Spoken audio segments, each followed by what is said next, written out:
Assalamualaikum warahmatullahi wabarakatuh. Jumpa lagi bersama saya Hadi di channel Ngulik Sejarah. Dan pada video kali ini saya akan kembali lagi membacakan suatu kisah misteri yang kali ini berjudul tentang sebuah kisah petaka pesugihan ilmu hitam. Cerita kali ini ditulis oleh Manafila, yang nantinya kalian juga bisa mengunjungi thread beliau secara langsung. Yuk, daripada kita lama-lama, daripada kita penasaran bagaimana ceritanya, mari kita langsung saja menuju ke ceritanya. Perhatikan baik-baik karena ceritanya akan segera saya mulai. Namun sebelum itu saya menyarankan untuk kalian semua, seperti biasanya gunakan earphone terbaik kalian agar kalian mendapatkan pengalaman mendengarkan video kali ini yang jauh lebih baik. Dan juga saya mengingatkan untuk kalian semua bahwa semua nama sudah disamarkan karena itu merupakan privasi dan untuk keamanan bersama juga. Yuk, mari langsung saja kita mulai ceritanya.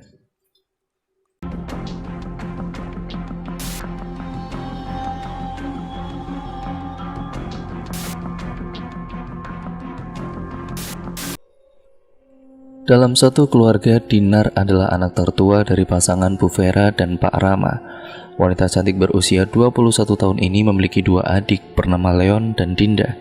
Keduanya berumur 18 tahun dan 10 tahun. Perbedaan mereka bertiga sangat terlihat.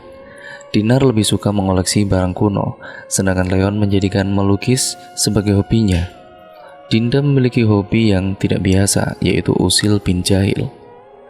Keluarga Rama sangat harmonis, bahkan tidak pernah terdengar pertengkaran di keluarga tersebut. Masalah demi masalah mereka selesaikan dengan baik-baik. Termasuk permasalahan yang satu ini, keluarga Rama harus rela pindah ke tempat lain karena rumah yang mereka tempati sekarang akan direnovasi sementara. Banyak kerusakan yang belum sempat Pak Rama perbaiki, sehingga menurutnya sekarang adalah waktu yang tepat untuk memperbaiki rumah berlantai 2 tersebut. Di kamar, Dinar sibuk mengemas barang kesayangannya di dalam kardus coklat, mulai dari bedak hingga lipstik merah tidak lupa untuk ia bawa. Tiba-tiba Bu Vera datang dan menghampiri Dinar. "Kamu bawa sebanyak ini buat apa, Nak?" "Kita di sana kan cuma beberapa hari," sahutnya setelah melihat beberapa kardus penuh dengan barang-barang milik Dinar. "Ya takutnya kan di sana nggak ada barang-barang yang Dinar mau. Tahu sendiri kan, Ma, desa itu kayak apa?" jawab Dinar sembari menutup kardus yang keempat. "Nah sudah, nggak boleh ngomong gitu. Di sana tuh lebih sejuk loh. Ntar kalau kamu sudah lihat desanya pasti bakalan betah," bujuk Bu Vera. "Bakal betah apa bakal minggat nih?"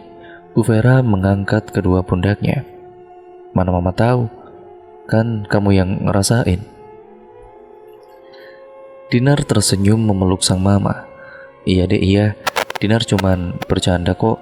Apapun keputusan Mama dan Papa, itu kan yang terbaik buat kita. Lagian gak lama kan kita di sana." Bernapas lega, ternyata Dinar hanya menggodanya. "Ya enggak lah, enggak sampai seminggu, rumah ini udah kelar kok." Dinar tersenyum ceria. Bukan masalah sebentar lama tinggal di desa itu, namun ia tidak suka beradaptasi dengan tempat baru. "Ya sudah, kamu lanjutkan beres-beresnya. Bentar lagi kita langsung berangkat." Bu Vera mengelus poni Dinar, lalu meninggalkan ruangan serba putih tersebut. "Siap, Ma." Dinar kemudian melanjutkan mengemas barang-barangnya. Dia juga mengeluarkan barang yang menurutnya tidak perlu dibawa. Hingga akhirnya dia hanya membawa 2 kardus kecil yang berisikan baju dan celana ganti, serta aksesoris kesayangannya. Waktu menunjukkan pukul 11 siang. Di halaman rumah Pak Rama disibukkan dengan mengangkat beberapa kardus dan ia masukkan ke dalam bagasi mobil. Tak sendirian, pria berbaju biru rapi ini dibantu sang istri Bu Vera. Walau terik matahari tengah menyelimuti tubuh mereka, namun senyum semangat mereka tidak pernah pudar. Leon muncul dengan penampilan yang berbeda. Memakai baju pantai dan sepatu putih menjadikan Leon merasa kalau dirinya sudah mapan dan juga sudah tampan. Bu Vera dan juga Pak Rama dibuat tertawa geli melihat penampilan Leon. Leon tidak mengerti kenapa kedua orang tuanya tertawa selepas itu. Dia merasa baik-baik saja hari ini, entah dengan yang lainnya bagaimana. Kenapa sih, Pa, Ma? Tanya Leon. Perlahan tertawa itu berhenti, mereka tidak mau membuat Leon kebingungan. Kamu ngapain pakai baju begituan? Kita kan mau pindahan, bukan mau ke pantai, sahut Pak Rama. Melihat pakaiannya Leon bukannya introspeksi diri malah lebih percaya diri. Justru kita mau pindahan. Leon harus memakai pakaian hits kayak gini nih. Mama dan Papa kudet sih, ucap Leon mengibaskan baju pantainya. Kudet? Apaan sih? Tanya Bu Vera. Kurang update, Ma. Justru yang kudet tuh kamu. Kita kan mau pindahannya itu ke desa bukan ke kota atau ke pantai. Kalau desa maka begituan, bukannya diketawain orang sekampung ya, jelas Pak Rama. Kaget dia baru menyadari kalau keluarganya akan pindah ke desa, bukan ke kota. Penampilan yang ia kenakan sekarang tujuannya untuk menarik para wanita cantik agar terpesona kepadanya. Loh, kok Papa baru bilang sekarang sih kalau kita pindahannya itu ke desa? Kembali tertawa, Bu Vera menjawab, mau bilang gimana orang kemarin sore kamu udah molor? Ya udahlah, aku ganti baju dulu, tungguin loh. Pak Rama tidak mengizinkan. Nggak usah Leon, ganti bajunya di sana aja ya. Udah siang nih, antar macet di jalan gimana? Tapi kan Leon malu kalau diliatin orang di sana. Ucapnya terpotong dengan kehadiran Dinar. Gak apa-apa deh, sekali-kali kan ke desa. Ngikatnya ngikat para janda bukan perawan. Dinar tertawa puas menggoda Leon, membawa kardus ke dalam bagasi. Ah, rese lu Kak. Ayo Leon, panggil adik kamu di dalam. Dari tadi Mama suruh keluar gak keluar-keluar. Leon berjalan memasuki rumah, memanggil Dinda yang masih sibuk di dalam kamar. Entah apa yang dilakukan Dinda di dalam kamar, yang jelas Pak Rama hanya ingin sesegera mungkin melakukan perjalanan ke desa sebelum jam 12 siang, takut memakan banyak waktu pas macet. Keluarga Rama akan pindah ke desa bernama Desa Wirodadi, jauh dari perkotaan, apalagi rumah yang akan mereka tempati itu juga berada di tengah-tengah hutan lebat. Ada 3 saudara Pak Rama yang menempati rumah bercorak kuno tersebut. Masalah makanan atau sejenisnya, mereka bertiga berbelanja di pasar yang lumayan jauh dari rumah dengan mengendarai sepeda kayu.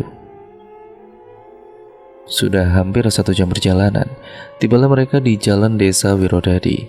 Terlihat banyak pepohonan yang tumbuh lebat di pinggiran jalan. Suasana sejuk terasa saat melewati jalanan tersebut. Di sisi lain, Dinar cukup takut dengan tempat sepi. Setelah melihat suasana jalan di Desa Wirodadi, Dinar merasa kalau rumah yang akan mereka tempati tidak jauh dari kata kuno. Rumahnya beneran di daerah sini ya Pak? Tanya Dinar. Pak Rama yang tengah fokus menyetir kemudian menjawab, benerlah, Papa belum pikun, jadi masih ingat di mana jalan menuju rumah saudara Papa ini. Tapi kok serem gini sih? Saudara Papa nggak punya niatan buat ngejual rumahnya terus pindah gitu ya? Sambung Leon penasaran. Ya mana mungkin bisa kejual, rumah di tengah hutan nggak mungkin ada yang mau. Lagian kan itu rumah peninggalan orang tuanya Papa dulu, terus Papa kasih ke mereka bertiga. Tuh kan bener apa yang Dinar rasain. Yang kita tempati abis ini tuh rumah kuno. Ya nggak kuno amat sih Dinar, jangan sok tahu deh. Lerai Bu Vera melirik dengan tersenyum kepada Dinar. Kuno itu apa sih Kak? Tanya Dinda menatap Dinar. Kuno itu jadul. Jadul itu lama. Jadi rumah yang akan kita tempati abis ini tuh rumah lama dan banyak hantunya, jelas Dinar menakuti Dinda. Raut muka Dinda sedikit ketakutan. Hantu? Dinar mengiyakan, memastikan agar Dinda bingung. Dinar, Leon, dan juga Bu Vera melihat ekspresi wajah Dinda semakin ketakutan. Dinda memang paling takut dengan cerita hantu. Lagu karya Payung Teduh berjudul Resa ini menemani keheningan selama perjalanan. Beberapa menit lagi mereka akan tiba di tempat tujuan. Bu Vera menemani sang suami yang masih fokus menyetir mobil. Dinar sibuk menggoyang-goyangkan ponselnya berharap ada sinyal. Namun, masih belum berhasil mendapatkan sinyal yang diinginkan. Melihat kakaknya sibuk memainkan ponsel hitam yang dipegang, Dinda mencolek pundak Dinar. "Kakak ngapain sih?" "Cari sinyal, Dek. Susah banget di sini sinyalnya," jawab Dinar dengan nada sedikit sebel karena tidak kunjung mendapatkan sinyal. "Ya iyalah susah sinyal, kan kita lagi ngelewatin jalan di hutan, Kak," sambung Leon cuek menatap pepohonan lewat kaca mobil. "Tapi kan biasanya ada gitu nyangkut 1 atau 2 gitu sinyal. Lah ini nggak ada sama sekali." Dinar mulai kecapean. Dia memasukkan ponsel ke dalam tas kecil di sebelahnya. Raut muka Dinar semakin sebel. "Mah, kita kapan nyampainya sih, Mah? Masih lama ya?" tanya Dinda. "Abis ini kita nyampe kok. Tenang, kalau udah nyampe, Dinda bisa langsung tidur di sana." Dinda menganggukkan kepalanya. Dia tersenyum dan gebrak. Mobil Pak Rama seketika berhenti. Dia seperti telah menabrak sesuatu. Seisi mobil terkejut. Pak Rama langsung turun dari mobil untuk mengecek apa yang telah ia tabrak. Tidak lama Bu Vera dan ketiga anaknya ikut keluar dari dalam mobil. Anjing. Ditemukan anjing berwarna coklat tengah terbujur kaku di pinggir jalan. Banyak darah yang mengalir dari tubuhnya, menakutkan. "Papa nabrak anjing itu ya?" tanya Bu Vera. "Ya mungkin, gak ada siapa-siapa lagi selain anjing ini kok, Mah," jawab Pak Rama. Dinar membalikan badan dan kembali ke dalam mobil. "Ya udah deh, Pak, kita tinggalin aja deh, kan cuma anjing, bukan manusia." Pak Rama terdiam sejenak, memastikan kalau anjing yang ditabrak tadi memang sudah meninggal. Bu Vera menarik lengan Pak Rama mengajaknya untuk melanjutkan perjalanan. "Ayo Pak, keburu sore nih." Pak Rama menganggukkan kepalanya. Iya sebentar." Semuanya masuk ke dalam mobil, menenangkan diri untuk melupakan kejadian yang baru mereka alami. Pak Rama berharap kalau yang ditabrak memang benar anjing, bukan yang lain. Mengembuskan napas panjang, Pak Rama menyalakan mobil dan pergi meninggalkan tempat itu, tempat di mana dia menabrak seekor anjing. Tidak terasa mereka sampai di tempat tujuan. Dari depan gang ataupun depan gerbang terlihat jelas suasana sepi di rumah tua tersebut. Ada patung naga yang berada di kanan kiri gerbangnya. Di sisi lain ada pohon beringin yang sangat lebat tumbuh di samping rumah. Hembusan angin yang cukup kencang membuat suasana semakin terasa hening dan mencekam. Tidak ada aktivitas layaknya desa. Ini seperti desa mati. Apalagi hanya ada satu rumah yang tinggal di sini, yaitu rumah kediaman almarhum orang tuanya Pak Rama. Dinar, Leon, dan Dinda melihat kondisi rumah di sekitarnya mengerikan. Dinda memilih untuk tidak melanjutkan pandangannya daripada ia ketakutan. Terdiam, Pak Rama menenangkan anak-anaknya yang terlihat ketakutan itu. "Tenang, meskipun kelihatannya nyeremin, tapi kalau kita bikin enjoy, ya nggak serem-serem banget kok. Nggak seserem yang kita bayangin." Tibalah mereka di depan rumah tua berwarna coklat. Pak Rama mematikan mesin mobil dan keluar dari dalam mobil. Dia mengeluarkan satu persatu kardus yang berisikan barang bawaan keluarganya. Pak Rama berbisik kepada ketiga anaknya. Ada 3 saudara papa di sini. Apapun kondisinya, apapun ucapannya, hargai mereka ya. Dinar, Leon, dan Dinda mengiyakan ucapan Pak Rama. Tidak lama kemudian, 3 orang keluar dari dalam rumah. Ada seorang wanita bertubuh tinggi yang memiliki bekas luka di pipi kanannya, bernama Rima. Narto, adik dari Rima, yang umurnya tidak jauh berbeda, yaitu 26 tahun.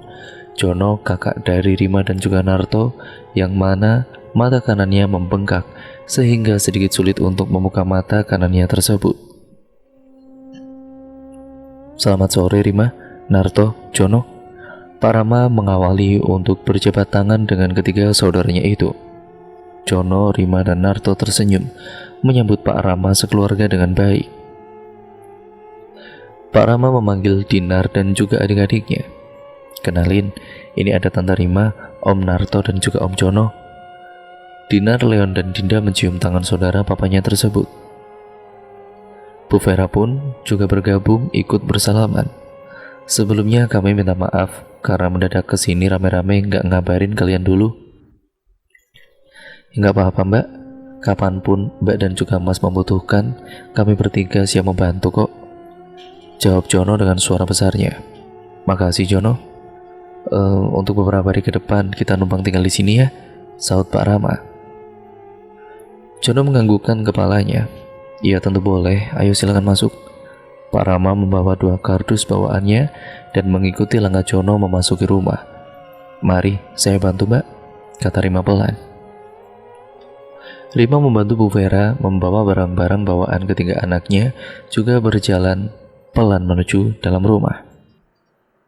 Walaupun ada sedikit ketakutan, namun mereka memberanikan diri dan beradaptasi, terutama Dinda, dia sangat ketakutan.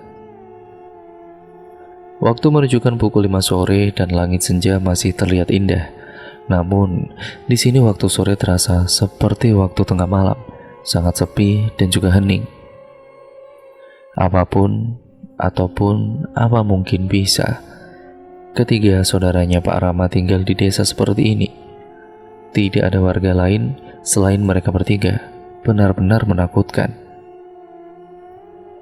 Bu Vera mengikuti langkah Rima yang mengantarnya ke sebuah ruangan, tempat di mana dia akan tidur selama tinggal di sini. Akhirnya, mereka tiba di sebuah ruangan berwarna serba putih. Bu Vera dibuat kagum dengan desain kamar yang kuno, namun masih terlihat cantik. Rima meletakkan tas ransel milik Bu Vera di atas kasur. Kenapa Mbak? Jelek ya? Seketika Bu Vera menggelengkan kepala. Enggak kok, bagus banget malahan. Kunonya terlihat lebih cantik. Apalagi ada hiasan seperti ini, ucapnya lalu memegang lukisan kuno yang terpampang di dinding kamar. Itu lukisan Narto Mbak. Katanya lukisan ini menceritakan kisruhnya sebuah desa yang dipenuhi dendam hingga beberapa dari mereka memakai ilmu hitam untuk membalaskan dendamnya. Mendengar penjelasan Rima, Bu Vera mencoba melihat kembali lukisan di hadapannya itu. Menurutnya, apa yang dijelaskan Rima memang ada di lukisan tersebut. Adanya orang kebingungan mencari perlindungan sampai kematian. Terlihat mengerikan, namun itu hanya lukisan, bukan kejadian nyata. Narto pinter ya, kemampuan melukisnya Narto itu sama loh sama Leon. Dia juga suka melukis hal-hal yang ada di pikirannya gitu. Ya mungkin kapan-kapan bisa melukis bareng kali ya, biar seru. Rima tersenyum dan mengiyakan. Saya keluar dulu ya Mbak. Mbak bisa istirahat dulu, kata Rima lalu berjalan keluar dari ruangan. Iya, makasih ya Rima. Bu Vera mulai untuk menata barang-barangnya, yaitu barang bawaannya ke lemari kamar. Dia berharap anak-anaknya bisa betah tinggal di sini. Rumah ini juga tidak seram, ataupun tidak seseram yang Dinar katakan, menurut Bu Vera. Narto menunjukkan kepada Dinar, Leon, dan Dinda ke ruangan lain. Ruangan yang cukup luas seperti tempat untuk berolahraga. Keluarga Pak Rama dan ketiga saudaranya makan malam bersama. Mereka menikmati hidangan ayam goreng dan tempe tahu. Terlihat sederhana, namun kebersamaan yang membuat semuanya menjadi mewah. Dengan lahap Dinda memakan ayam goreng. Dinda memang suka dengan makanan jenis ayam. Bu Vera minum segelas air putih. Setelah itu bertanya, jadi kalau ke pasar gitu gimana? Jauh kan? Iya jauh, tapi kita ada sepeda kok buat ke sana. Lumayan, gak bikin kaki tegang, jawab Jono melanjutkan makannya. Mau tanya dong, Kak Rima, itu di pipi kakak kenapa ya? Kok kayak habis dicakar gitu? Tanya Dinda dan Rima terdiam, kebingungan untuk menjawab.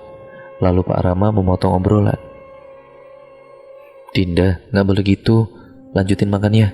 Iya Pak, singkat Dinda. Maafin Dinda ya Rima, ucap Bu Vera. Rima menganggukkan kepala tersenyum. Iya Mbak. Obrolan pun berakhir. Mereka menikmati hidangan yang ada tanpa berbicara. Jono menatap Rima yang terlihat kebingungan entah apa yang Rima pikirkan. Lagu Polka Wars menjadi lagu pengiring di pagi hari. Rima terbiasa memutar piringan hitam setiap pagi untuk memulai aktivitasnya. Rima pagi ini disibukkan dengan menyapu seisi ruangan, sedangkan Narto menyirami tanaman di teras rumahnya. Seusai mandi, Bu Vera mengambil Rima di ruang keluarga. Rima, kamu belum masak kan? Biar aku bantu ya. Abis ini aja Mbak, bareng-bareng sama saya masaknya. Kan kakak di sini tamu, gak enak kalau apa-apa gak dibantu, jawab Rima. Mana budak Rima, gak apa-apa, udah aku biasa masak sendiri kok. Aku ke dapur dulu ya. Nanti saya susul ke dapur, saya bantu, ucap Rima melihat Bu Vera sudah berjalan menuju dapur. Rima merasa sangat terbantu dengan adanya Bu Vera. Dia juga merasa kalau Bu Vera ini merasa enak diajak ngobrol.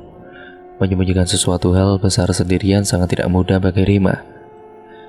Ia ingin menceritakan ke Bu Vera, namun dia masih belum terlalu dekat dengannya. Rima mencari waktu yang pas untuk menceritakan semuanya. Di sisi lain, Narto tengah fokus menyiram beberapa tanaman. Di teras rumah hanya ada dirinya. Setiap pagi memang sudah menjadi kebiasaan Narto menyiram tanaman, berbagi tugas dengan kakaknya. Saat Narto mematikan keran air, tiba-tiba ada ayam hitam terlempar ke arahnya. Ayam itu sudah tidak bernyawa lagi. Bercak darah ada di sekujur tubuh ayam tersebut. Melihat di sekitarnya memastikan kalau ada seseorang yang sengaja iseng melempar ayam ke rumahnya. Ternyata benar, ada seseorang di balik pohon yang tengah mengawasi Narto. Mungkin dia adalah orang yang iseng melempar ayam itu.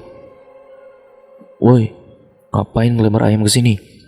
Orang tersebut langsung lari ke arah hutan setelah mengetahui Narto melihatnya. Narto ingin mengejar orang tersebut, namun Jono memanggilnya. Narto, tolong kamu ke sini. Sebentar. Nanti kamu tolong ya, kamu ke desa sebelah beliin gula dan juga telur. Udah mau habis soalnya. Narto mengurungkan niatnya untuk mengejar orang asing itu. Dia mengambil uang yang diberikan Jono dan pergi mengambil sepeda. Jarak antara rumahnya dan desa sebelah sedikit jauh. Narto mengayuh sepeda dengan cepat menuju ke desa sebelah. Sedangkan Jono kembali masuk ke rumah setelah melihat adiknya pergi meninggalkan rumah untuk membeli kebutuhan rumah. Selama perjalanan, Narto masih belum melihat orang yang dia cari, orang yang melempar ayam mati ke halaman rumahnya. Semula Narto dengan cepat mengayuh sepeda, kini ia memperlambat laju sepeda, menoleh ke kanan dan ke kiri. Narto menghentikan sepedanya, dia melihat ada orang sama seperti yang dilihatnya tadi. Langkah demi langkah, Narto berjalan pelan memastikan kalau memang benar itu pelaku yang dicari. Menghiraukan rerumputan yang ia lewati, kedua matanya hanya fokus melihat orang tersebut terdiam di bawah pohon. Au, Narto melihat kaki kanannya bekas digigit semut hitam. Mengusap kaki dengan rumput agar rasa sakitnya perlahan reda. Namun bukannya reda, justru bekas gigitan itu makin melebar. Narto dibuat gatal. Dia menggaruk-garuk kakinya untuk menghilangkan rasa gatal. Ia duduk dan kembali menggaruk kaki kanannya. Tidak lama kemudian ratusan semut besar berwarna hitam muncul dari rerumputan yang Narto duduki. Terkejut, Narto ingin berdiri menghindari kawanan semut tersebut. Gatel banget. Beberapa semut berhasil masuk ke dalam mulut Narto. Tidak sengaja Narto menelan semut itu. Terdiam, Narto merasa kesakitan dan gatal. Tanpa henti dia terus menggaruk tubuhnya. Ia melihat kawanan semut itu di dalam tubuhnya muncul di dalam lengannya. Menyadari hal itu, dia menggaruk sangat keras hingga kulit lengannya mengelupas. Sakit. Dia menggaruk tubuh dengan kayu yang ada di sebelahnya tanpa henti sampai seluruh badannya membengkak dan mengeluarkan darah. Narto merasa kesakitan dan gatal yang luar biasa.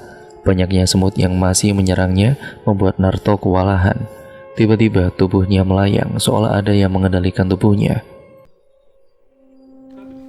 Dengan keras ia berteriak, "Tolong, tolong!" Dan cekrak, cekrak. Berkali-kali kepala Naruto dibenturkan. Semakin kesakitan, ia memuntahkan banyak darah dari mulutnya. "Tolong, tolong!" Terakhir benturan sangat keras sampai kepalanya mengalir darah dan Naruto dibuat tewas. Penyiksaan yang amat tragis. Setelah penyiksaan berakhir, tubuh Naruto tergeletak di tanah. Jasadnya kembali diserang dan dimakan oleh kawanan semut. Apa yang terjadi pada Naruto? Penyiksaan yang tidak wajar dan mengerikan harus dia alami hingga merenggut nyawanya. Pagi yang menyeramkan. "Ayo kejar." "Yah, masa gitu aja udah capek sih kak?" kata Dinda dengan nada tinggi. Dinar menengkukkan kedua kakinya. Lelah tidak berhasil menangkap Dinda yang berlari sangat cepat. Keduanya bermain kejar-kejaran. Sebenarnya Dinar tidak menginginkan permainan raja ini, namun Dinda memangsanya. Kalau tidak diikuti kemauannya, pasti Dinda mengadu ke Bu Vera. Dinar tidak mau semua itu terjadi. Melihat Dinda yang masih bersemangat, Dinar berkata, "Udah ya kak, kakak capek lari-larian gini, kamunya lari kecepatan. Kan kakak nggak bisa nangkap kamu." Dinda menghampiri Dinar yang tengah duduk kecapean. "Cemen banget, katanya pelari hebat. Ngejar Dinda aja nggak bisa. Lomba lari ama ngejar kamu beda lah dek." "Beda apanya, sama-sama larinya kan?" Dinar menutup kedua telinganya. Cukup kecapean mengejar Dinda saja. Dia tidak ingin ditambah kecapean berdebat dengan Dinda. Mengatur napasnya yang berantakan. "Biarin kakak istirahat dulu. Kamu kalau mau ya sama kakak diam di sini." Iya." Dinar mengambil posisi duduk bersila dan mengatur napas. Dinda hanya melihat sang kakak tanpa bersuara. "Dinar, Dinda, ayo masuk. Kita sarapan dulu," ucap Bu Vera melambaikan tangan ke arah Dinar dan Dinda. Seusai sarapan bersama, Rima mencuci piring dan gelas di dapur. Tidak seperti biasanya, hati Rima merasa cemas. Dia tidak fokus mencuci piring yang dibersihkan. Tatapannya matanya itu kosong melihat ke arah jendela dapur. Masih teringat dengan pertanyaan Dinda yang menanyakan perihal bekas luka di pipi kanannya. Kenapa pertanyaan anak kecil itu ingin sekali aku jawab, tapi ada orang yang terus menatapku, seolah dia sedang mengancam jika aku menjawab pertanyaan itu. Batin Rima gelisah. Kegelisahan Rima ini bukan apa-apa. Dia cuman ingin menjelaskan dan menjawab pertanyaan Dinda dengan jujur. Tapi ada tembok besar yang menghalanginya untuk menjawab kejujuran itu. Sebenarnya itu adalah waktu yang tepat untuk Rima bercerita kepada keluarga Rama. Rima harus mencari waktu yang tepat. "Kak, Dinda bantu nyuci piringnya ya," sahut Dinda yang membuat Rima sadarkan diri dari lamunannya. Menyadari kehadiran Dinda, Rima berkata, "Nggak usah, biar kakak yang nyuci. Kamu main sama kakak kamu saja sana." Dinda menjawab dengan suara lantang, "Nggak mau, Kak Dinar nggak asik. Terus Kak Leon sibuk main basket." Tersenyum, "Ya sudah, habis ini main sama Kak Rima aja ya, mau kan?" Dengan cepat Dinda menganggukkan kepalanya. Mau. Tapi Dinda minta maaf ya kak, soalnya kemarin malam Dinda nanyanya gak sopan." Rima mengelus rambut Dinda. Mendengar ucapannya, Dinda rasanya itu ya seperti mendengarkan ucapan orang dewasa. "Gak apa-apa, justru kakak mau menjawab pertanyaan kamu habis ini." "Beneran kak?" "Iya, setelah kakak nyuci piring, kita main di halaman rumah saja ya. Sekalian biar Dinda gak penasaran nungguin jauh." Ucapan Rima terpotong dengan hadirnya Jono. Ia meletakkan piring di meja dapur, menatap Rima yang masih mengobrol dengan Dinda. "Bersihin piringnya dulu, habis itu kalian boleh ngobrol," celetuk Jono lalu meninggalkan ruangan dapur. Dinda terus menatap Jono, betapa takutnya dia kepada Jono.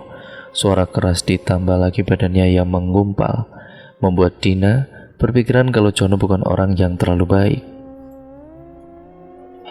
Rima mencolek lengan Dinda. "Ngapain? Takut ngeliat dia, Kak?" "Kenapa takut? Dia kan gak gigit," ucap Rima, tersenyum manis dan melanjutkan kerjaannya itu. "Sekarang kamu kesana dulu, kakak bakal nyusulin kamu kalau udah beres nyuci piringnya ya." Dinda menganggukkan kepalanya dan pergi meninggalkan Rima. Rima terus menatap si Dinda ini yang berlari pelan ke halaman rumah. Kemudian dia melanjutkan menyuci piring dan segera menyelesaikan pekerjaannya. Masalah ingin menjawab pertanyaan Dinda itu urusan belakangan saja bagi Rima. Di halaman rumah, Dinda bermain sendirian. Dia menunggu Rima yang masih menyelesaikan mencuci piring di dapur. Sambil melemparkan batu kecil ke semua arah, Dinda merasa bosan. Untuk menerima semuanya, mungkin dia masih butuh adaptasi dengan lingkungan baru. Tiba-tiba datanglah mobil Avanza berwarna hitam memasuki gerbang rumah.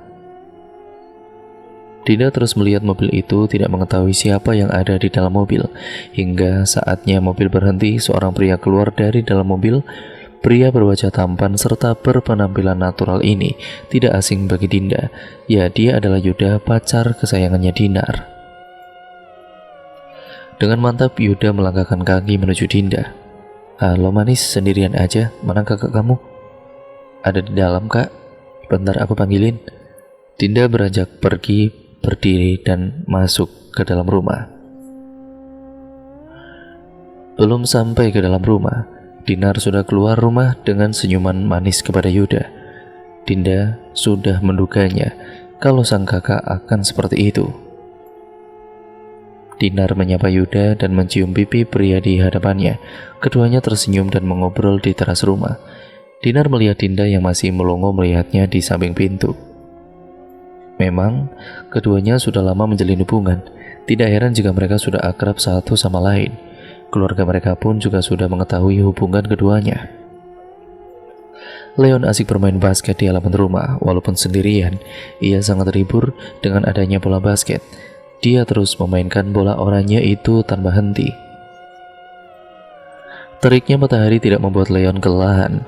Dengan jiwa semangat dan memakai kaos dalam berwarna putih, Leon mencoba memantulkan bola basketnya. Tidak lama kemudian Leon terdiam. Ia merasa ada yang berbeda hari ini. Ya, Naruto tidak terlihat seharian, entah kemana.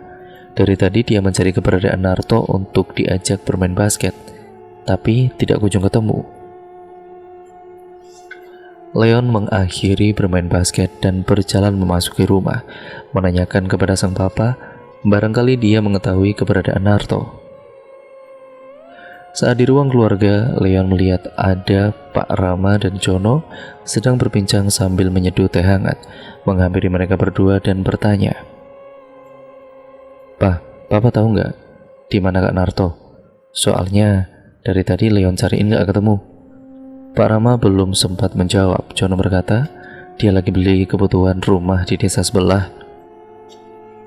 "Udah lama om, masa beli gituan lama sih? Harusnya dia itu udah pulang, tapi kok sampai sekarang belum kelihatan. Gak seperti biasanya dia molor kayak gini." "Coba kamu panggil Rima, mungkin dia tahu Naruto udah pulang atau belum," sahut Pak Rama. Jono menganggukkan kepala menyetujui usul Pak Rama. Jono memanggil Rima dengan suara kerasnya. Rima. Dengan cepat Rima datang lalu menundukkan kepala. "Iya Kak, ada apa? Kamu lihat Naruto nggak?" tanya Jono. Rima menggelengkan kepala. Kan terakhir Rima lihat dia pergi ke desa sebelah beli gula sama telur. Leon, Pak Rama, dan Jono terlihat tegang. Kemanakah Naruto? Bahkan Jono pun baru menyadari kalau sang adik belum pulang dari desa sebelah. Dinar dan juga Yuda ikut berkumpul di ruang keluarga. Mereka melihat raut muka ketegangan dari wajah Leon, Pak Rama, dan juga Jono. Dinar tidak mengerti apa yang sebenarnya terjadi. "Ada apa sih ini? Kok pada tegang gitu?" tanya Dinar. "Kak Naruto hilang," tegas Leon. Dia terkejut. Sedangkan Yuda masih tidak mengerti siapa Naruto yang dimaksud. "Kak Naruto yang aku ceritain tadi, dia hilang," bisik Dinar ke Yuda. Yuda pun mulai mengerti karena beberapa menit yang lalu Dinar menceritakan kebaikan Narto. "Kita cari dia," kata Jono. Pak Rama berdiri, tidak mengizinkan Jono pergi mencari Narto sendirian. "Jangan kamu, biar aku sama Yuda yang nyariin Narto." Yuda dibuat melotot saat mendengar namanya disebut, sedangkan Leon merasa iri kepada Yuda. Kenapa harus Yuda dan bukan dia yang diajak? "Aku ikuti apa?" "Enggak, kamu di sini aja, temenin Dinar dan juga Dinda," ucap Pak Rama lalu beranjak pergi keluar rumah. Dia melanjutkan, "Ayo Yuda, buruan." Yuda berlari membelakangi Pak Rama. Mereka berdua memasuki mobil milik Pak Rama. Di sisi lain, Jono dibuat kebingungan dan Leon mencoba menenangkan omnya itu. Dia berharap tidak terjadi apa-apa pada Narto. Suasana menjadi tegang. Beberapa menit di dalam perjalanan, Pak Rama menyetir mobil dengan berhati-hati dan masih terlihat cemas. Yuda melihat suasana di pinggiran jalan yang terlihat sangat sunyi. Om, berhenti om," kata Yuda setelah melihat sepeda tergeletak di tengah jalan. "Itu kenapa ada sepeda di tengah jalan ya om?" tanya Yuda. Pak Rama dan Yuda keluar dari dalam mobil. Ternyata benar itu adalah sepeda milik Narto. Seketika Pak Rama mengajak Yuda masuk ke dalam hutan. Mereka berdua harus melewati banyak tumbuhan liar dan mencari keberadaan Narto. Pak Rama yakin kalau Narto ada di tempat ini. Sepeda kayu milik Narto menjadi bukti. Saat ingin berpencar mencari keberadaan Narto, Pak Rama dibuat kaget dengan adanya jasad seorang pria. "Wah, apa ini?" Pak Rama mencoba melihat secara jelas siapa jasad pria yang ada di hadapannya tersebut. Dengan rasa deg-degan, Pak Rama ternyata tahu kalau jasad pria tersebut adalah jasad Narto. Pak Rama dan Yuda kaget. Narto tewas dengan keadaan yang sangat mengenaskan. Tubuhnya sudah dipenuhi lalat dan bau busuk yang sangat-sangat menyengat. Banyak luka dan juga bengkak di tubuh Narto membuat Pak Rama hampir muntah. Namun ia mengurungkan niatnya untuk muntah. Kita harus gimana om?" tanya Yuda dengan gugup. Pak Rama semakin cemas. Dia tidak tahu apa yang akan dia lakukan setelah ini. Kita balik aja ke rumah. Kita kasih tahu ke mereka kalau Narto sudah meninggal.